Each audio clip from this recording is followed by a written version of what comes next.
Hello dear students, welcome to English Textbook YouTube channel We Make English Easy. আমি অশোকা চলে এসেছি আরও একবার তোমাদের জন্য একটি নতুন টপিক নিয়ে।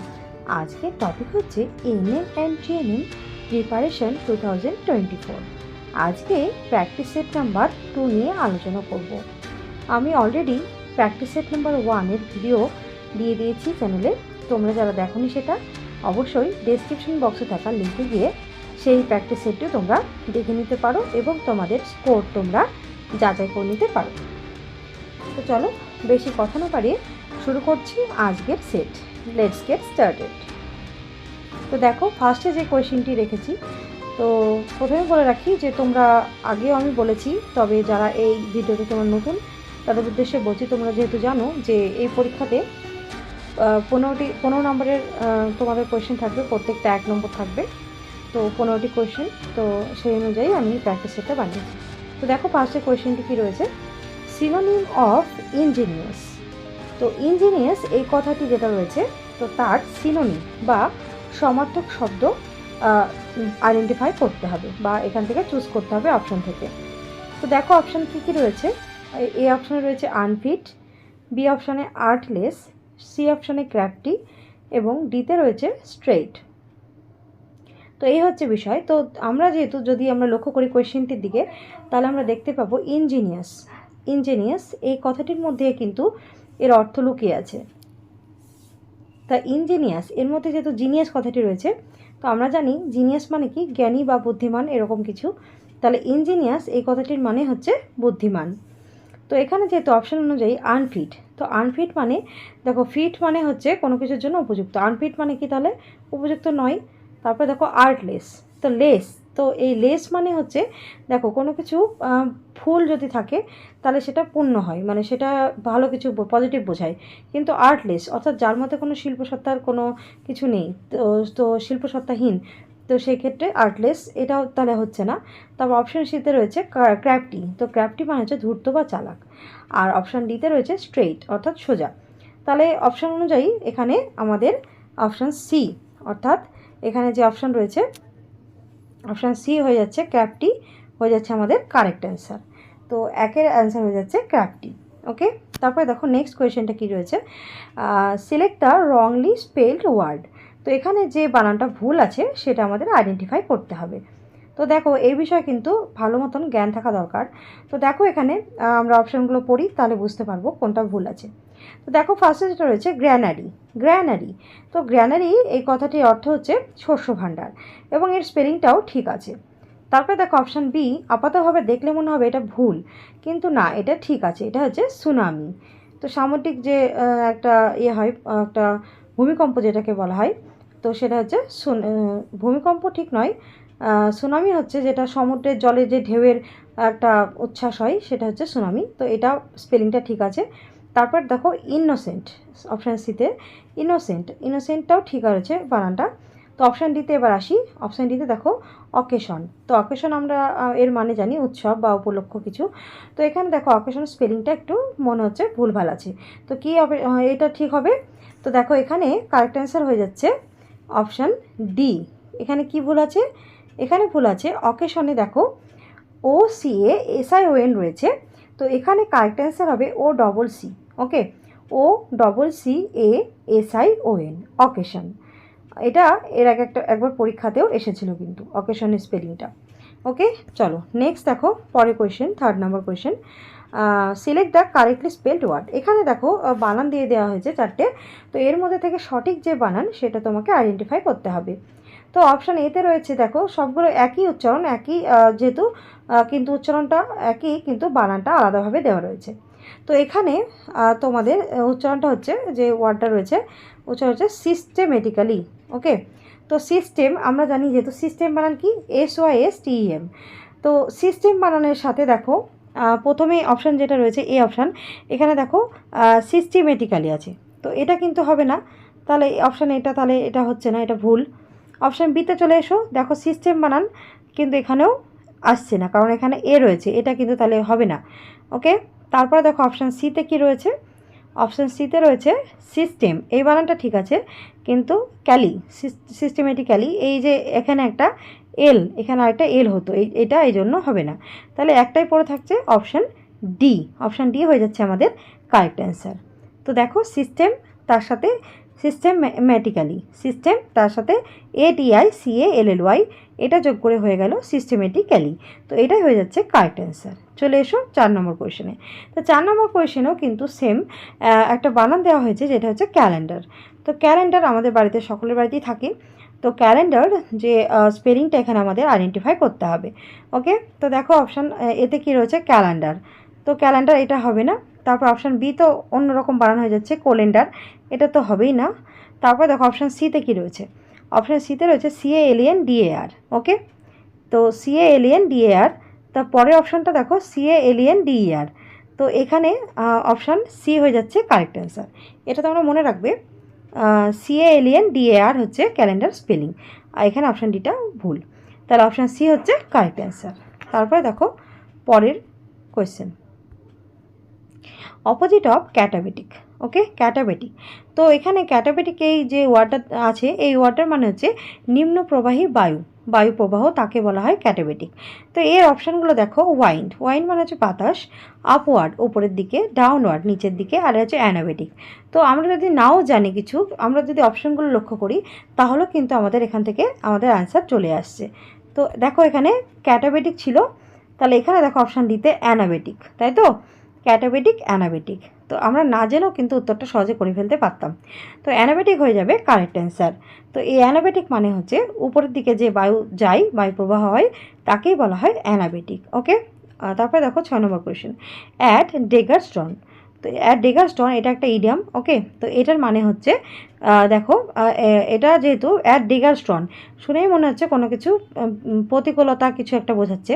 তো দেখো অপশান এতে রয়েছে ডিসিভিং সামওয়ান, কাউকে প্রতারণা করা, ফ্রেন্ডলি উইথ ইচ আদার, কারোর সাথে বন্ধুত্বপূর্ণ আচরণ করা, উইদাউট হোপ, কোনো আশা না থাকা।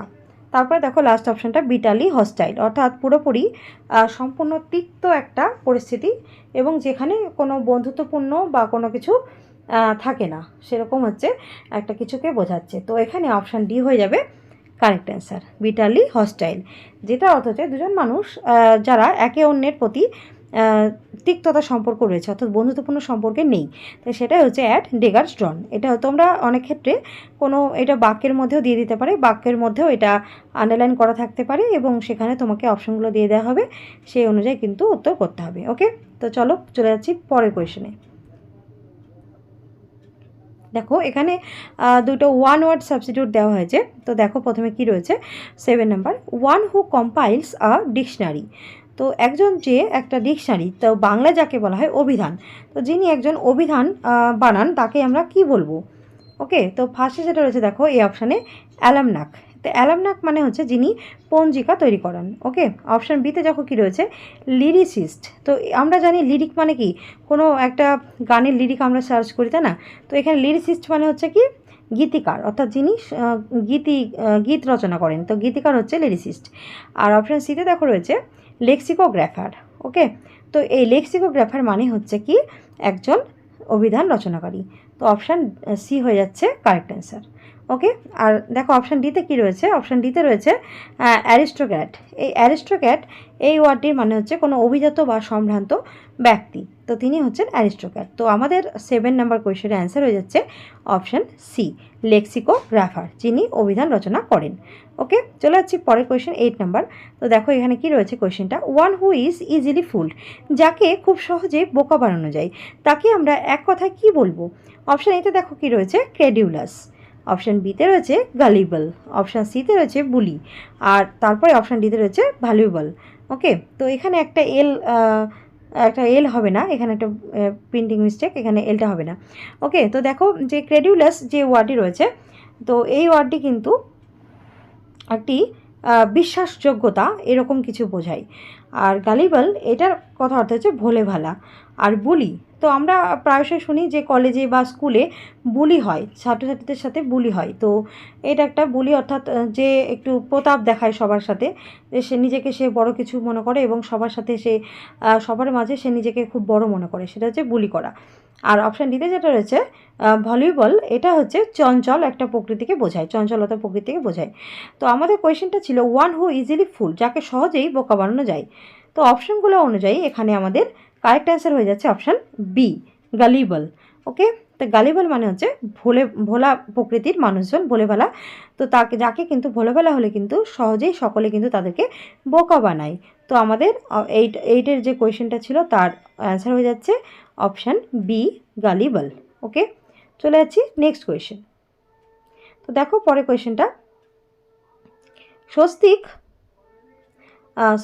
ফ্রেজাল ভার্ব দেখো রয়েছে question number 9, do not dash the poor. Okay, do not dash the poor, তো গরিবদেরকে, তো দেখো কোন ব্যাপারটা, এখানে অপশান এতে যেটা রয়েছে লুক ফর। ওকে, তো লুক ফর মানে হচ্ছে কি, লুক ফর হচ্ছে কোনো কিছু সার্চ করা।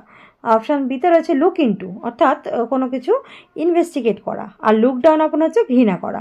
আর লুক আফটার হচ্ছে যত্ন করা। তো এখানে দেখো আমাদের কোয়েশ্চেন অনুযায়ী ডু নট করা যাবে না, পোর অর্থাৎ গরিব মানুষদের সাথে কোনটা করা যাবে না, কোনটা, তাহলে কি option C, look down upon, অর্থাৎ গরিব মানুষদের ঘৃণা করা আমাদের উচিত নয়। তো এটা হয়ে যাচ্ছে অপশান সিটা হয়ে যাচ্ছে কারেক্ট অ্যান্সার। চলে যাচ্ছি 10 নম্বরে, Swastik dash his friend in the park. তো দেখো পার্কে স্বস্তিকের সাথে স্বস্তিকের বন্ধুর কি দেখো দেখা হলো। তো আমরা অপশানগুলো দেখব, কেম অ্যাবাউট, হঠাৎ আবির্ভূত হয়, হ্যাপেন, এটা হবে না। তারপর দেখো অপশান বিতে রয়েছে কি কেম অ্যাক্রস। তো এই কেম অ্যাক্রস যে ওয়ার্ডটি রয়েছে ফ্রেজাল ভার্ব, তো এটির মানে হচ্ছে সাক্ষাৎ। তো এমইটি মেট, তো এটা হতে পারে Swastik met his friend in the park. তো এখানে অপশান বি আমাদের হয়ে যাচ্ছে কারেক্ট অ্যান্সার। তো দেখো তারপরে অপশান সিতে কী রয়েছে তা বলে রাখছি। তো কাম অফ হচ্ছে জন্মগ্রহণ করা, আর কেম রাউন্ড হচ্ছে রিকভার হওয়া। ওকে, বা রোগ থেকে আরোগ্য লাভ করা। তো এই দুটো হচ্ছে না, তো আমাদের অ্যান্সার হয়ে যাচ্ছে সঠিক answer option B, came across. Next দেখো পরের কোয়েশ্চেনটা কী রয়েছে। দেখো এখানে দুটো ভয়েস চেঞ্জ রয়েছে, তো আমাদের এটা অপশান দেখে ঠিক বুঝতে হবে যে কোনটা রয়েছে ঠিক অ্যান্সার হবে। তো 11 দেখো কি আছে ফার্স্ট কোয়েশ্চেনটা, পিপল কল হিম আ ফুল। তো এখানে অপশান দেখো, এখানে আমাদের প্রথমে ভার্বটাকে লক্ষ্য করতে হবে। তো আমরা দেখতে পাচ্ছি এটা একটা সিম্পল প্রেজেন্ট টেন্সে রয়েছে এই সেন্টেন্সটি। তো আমাদের যেহেতু অপশান অনুযায়ী এখানে আমাদের অ্যান্সারটা করতে হবে। তো দেখো এখানে আমরা দেখব কোনটা প্রেজেন্ট টেন্সে রয়েছে। তো এখানে ইজ রয়েছে, কিন্তু এখানে দেখো থার্ড ফর্ম নেই, তাই এটা হবে না। অপশান বি দেখো পিপল হ্যাভ, যেহেতু আমাদের প্রেজেন্ট টেন্সে রয়েছে, এখানে হ্যাভ বিন এটা পারফেক্টে রয়েছে, তাই এটাও হবে না। অপশান সি দেখো he is called a fool by people. Okay, তো এইটাই হয়ে যাচ্ছে আমাদের কারেক্ট অ্যান্সার অপশান সি। আচ্ছা, অপশান ডি তাহলে হবে না, তা আমরা পেয়ে গেছি 11 অপশান সি হচ্ছে কারেক্ট অ্যান্সার। তারপর দেখো 12তে কী রয়েছে, গড গিভস আস হ্যাপিনেস। তো ঈশ্বর আমাদের হ্যাপিনেস দেন। ওকে, তো এখানে দেখো সিম্পল প্রেজেন্ট টেন্স রয়েছে, তো আমরা দেখব কোথায় সিম্পল প্রেজেন্ট টেন্স রয়েছে। তো happiness is given by God, এটা ঠিকই ছিল, কিন্তু এখানে দেখো একটা জিনিস মিসিং আছে, এখানে আস এটা কোনো ব্যবহার হয়নি, তাই এটা হবে না। অপশান বি দেখো হ্যাপিনেস ইজ বিং, এখানে যেহেতু প্রেজেন্ট কন্টিনিউয়াস টেন্সের কথা বলা হচ্ছে, কিন্তু আমাদের প্রশ্নতে শুধুমাত্র সিম্পল প্রেজেন্ট টেন্স ছিল, তাই এটিও হবে না। অপশান সি দেখো happiness is given to us by God, এটা হয়ে যাচ্ছে কারেক্ট অ্যান্সার, কারণ এখানে আমরা সব কিছু নিয়ম অ্যাপ্লাইড হয়েছে এখানটা, তাই এখানে অপশান সিটা কারেক্ট অ্যান্সার। আর এখানে দেখো উইল বি রয়েছে, এটা তো হবে না, কারণ এটা ফিউচার টেন্সে রয়েছে। তো আমাদের কারেক্ট অ্যান্সার হয়ে যাচ্ছে 12 অপশান সি। ওকে, তো নেক্সট দেখো পরের কোয়েশ্চেনটি 13 নম্বর কোয়েশ্চেন। এখানে দেখো একটা ন্যারেশন দেওয়া রয়েছে, তো ন্যারেশনটা কি দেখো, he said are you the manager. এখানে দেখো কোয়েশ্চেন, এখানে লক্ষ্য করতে হবে তোমাদের, এখানে কোয়েশ্চেনটা মার্কটা কী আছে, এখানে রয়েছে দেখো কোয়েশ্চেন মার্ক রয়েছে, তাহলে বুঝতেই পারছো এটা একটা ইন্টারোগেটিভ সেন্টেন্স। তো এখানে দেখো he asked whether I am the manager. তো এখানে যেহেতু সেড রয়েছে, তাই এখানটায় অ্যাম, তো এখানে তাই এটা হবে না। তারপরে দেখো he requested whether he was the manager. তো এখানে ইউ আছে, তো এখানে ইউটা তো আই হিসেবে ব্যবহার হবে, তাই এখানে যেহেতু হি আছে তাই এটাও হবে না। তারপরে দেখো সি অপশানে he said whether I was the manager. তো এখানে সেড বলেছে, কিন্তু আমাদের কোয়েশ্চেন মার্ক ছিল, তাই এটা হবে না। তাহলে একটাই পড়ে থাকছে অপশান ডি হয়ে যাচ্ছে আমাদের correct answer, he asked whether I was the manager. তো এটা হয়ে যাচ্ছে কারেক্ট অ্যান্সার অপশান ডি।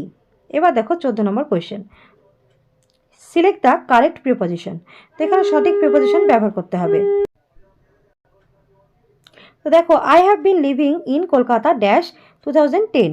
ওকে, তো এখানে একটা সাল লেখা আছে, তো আমি কলকাতায় বাস করছি 2010 সাল থেকে। তো এখানে কারেক্ট অ্যান্সার হয়ে যাবে অপশান সি। তো দেখো এখানে কারেক্ট অ্যান্সার হয়ে যাচ্ছে অপশান সি, সিন্স, যেহেতু 2010 সাল থেকে বাস করে যাচ্ছি, তাই এখানটা অপশান সি হচ্ছে কারেক্ট অ্যান্সার, সিন্স। তারপর দেখো last question, identify the error. এখানে ভুল রয়েছে, ভুলটা আমাদের আইডেন্টিফাই করতে হবে। The sun rises at 6 AM yesterday. দেখে মনে হচ্ছে আপাতভাবে ঠিকই রয়েছে, কিন্তু দেখো অপশান কী কী রয়েছে। Rises at 6 AM yesterday, the sun, no error.